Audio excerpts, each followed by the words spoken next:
Ladies and gentlemen, what is going on, guys? Sergeant Moose here, back with another The Texas Chain Saw Massacre video, and in today's video, guys, we're going to talk about the newest upcoming patch reflecting the Muerto Times Edition 3 that we just went over recently on the channel. That is correct, guys. The Texas Chain Saw Massacre developers, they did release the details of the upcoming patch just today, and we're going to go over them. A lot of this stuff was in the Muerto Times, but we're going to actually fine-tune it, get down to the brass taxes, and talk about exactly what's going to be changed coming up in this next patch. So, as most of you know, guys, Sissy is completely broken in the game right now. That is going to be no longer in this upcoming patch. So, for those of you that don't know, so for instance, whenever you're attacking with Sissy, her blades always get poison and they stack on each other, essentially affecting the victim more and more each time she's hitting them, almost bringing them to a complete stop as she's in a chase with them. Unfortunately, guys, that is not supposed to happen. So, essentially, depending on the situation, if she is running her partial blend, she will be able to use her first attack, her very first hit on the victim, if she goes through that cloud, will apply poison. Unfortunately, again, that's stacking on every single hit. That is going to be changed. Sissy's normal attacks will no longer have a poison effect. Special Blend can and still will provide a poison attack only on her next strike. Also, guys, Rubber Legs can still slow down victims already affected by poison, so keep that in mind. So, again, guys, Sissy is going to be changed, so you Sissy mains out there, if you're feeling kind of bad about being a little OP right now, you're going to be back to normal. And I've recently just started playing Sissy a bunch, so I'm really excited to be really getting into her whenever she's not going to be broken. So, good change there. Guys, also we have another one coming in, players blocking themselves in-game. So as most of you know, if you had a really bad experience with a player, you can block them in-game. Apparently, players could do that to themselves. I don't know why you would want to do that, but they could do that to themselves, and it would cause all kinds of issues within matchmaking. So that's going to be changed. Thank God. I didn't even know about that, but it definitely sounds like a good change. Okay. So, in the last edition of the Muerto Times, guys, we did see that there's going to be some changes to the slaughterhouse and why the victims are able to escape so damn quickly. And one of the issues were the pressure valve. But first, we're going to talk about the fuse box.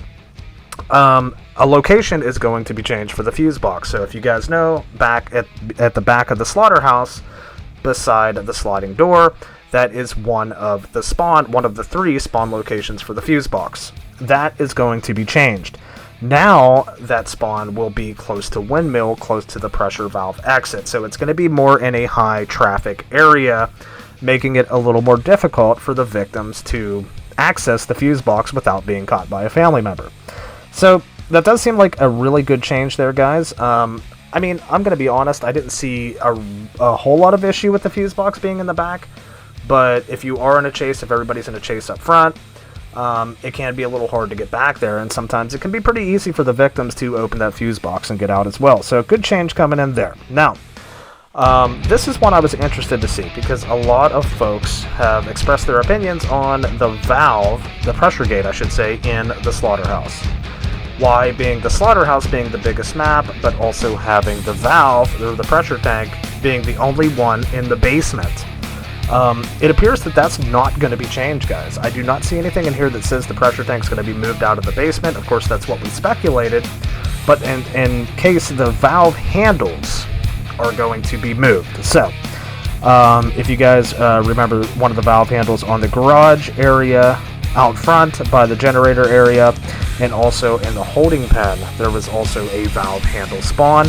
Those are going to be moved. They did not say exactly where they're going to be moved, but they're going to be moved into a more of a high traffic area. Honestly, guys, I thought the valve handle in front by the generator gate was okay, but we'll see where that stuff's going to be moved. Apparently, they're trying to balance out the pressure valve in the slaughterhouse because that is one of the most probably escaped routes in that map. So that's going to be changed. Next, guys, we have some big changes coming to the bone shards.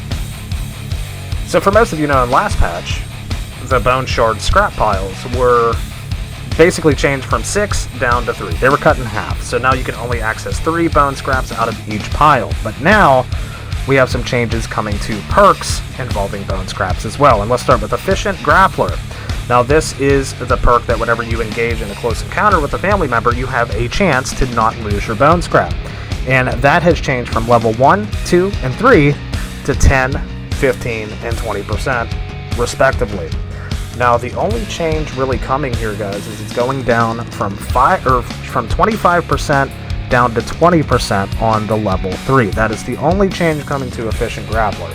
But the big one coming in is the Efficient Backstabber. So for those of you that love going and kind of trolling the family members and backstabbing them and keeping your bone scrap, it's going to be a little bit harder now, because at level 1, 2, and 3 of Efficient Backstabber, they were 10, or should I say they were 20, 30, and 40% respectively, a chance to keep them. Now, every tier has been cut in half, down from level 1 to 10%, level 2 at 15, and level 3 at 20. So now you're going to have a way less chance of keeping your bone scrap. That's right, guys, they are trying to nerf the hell out of these bone scraps in the game. So, big changes coming there to Efficient Grappler and Efficient Backstabber. Next, of course, as we saw in the Muerto Times last edition, guys, Connie and Leland ability cooldown nerfs. Now, they are going to be nerfed. There's going to be a little bit of a longer cooldown on both.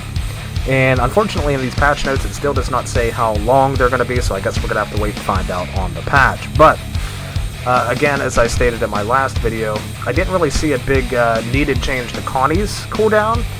Either way, on family side, her ability is going to suck no matter what. And honestly, it should. Like, that is her ability. That's what she does. If you make a mistake or slip up, she pops one of those, crucial locks on you and gets out. That's what's supposed to happen. But she's going to have a longer cooldown on that. And Leland's ability, I know a lot of folks did agree with that cooldown. His ability is going to have a longer cooldown as well. Also, guys, coming in, we have an Escape Restraints minigame. It will now require more taps, and it's going to take longer from you to escape your opening restraints as victim. So I know the devs are going for a more stealthier approach. They're essentially trying not to wake Grandpa as fast. They're trying to slow down the rush as much as they can, and it appears that this might actually help a little bit. I don't really see it helping a whole lot, but we'll see. It might be a step in the right direction. But of course, strength and stealth will still affect the minigame, and you can make your builds accordingly. So it will not affect your builds regarding escaping that. Last but not least, guys, I did not see this on the Muerto Times last time, but it is a much needed change, and I'm glad they're putting it in. They are bringing back the 7-player requirement to start a game. So they're basically bringing back the way that they intended the game to be, because unfortunately, whenever it was down to 6 players, when it was changed to 6 players again, and you would find yourself as 2 family members against 4 victims, it was almost a guaranteed maybe full escape, or almost, quite a few people escaped if they were somewhat competent on the victim side. And it also became even more difficult if you had 3 family members and 3 victims. It became more difficult on the victim side as well. So I'm glad to see it back at 7. That's where it should be, even if it, makes the lobby times a little bit longer or something. It makes the game play the way it's supposed to. But from what I'm seeing here, guys, this is all for the patch.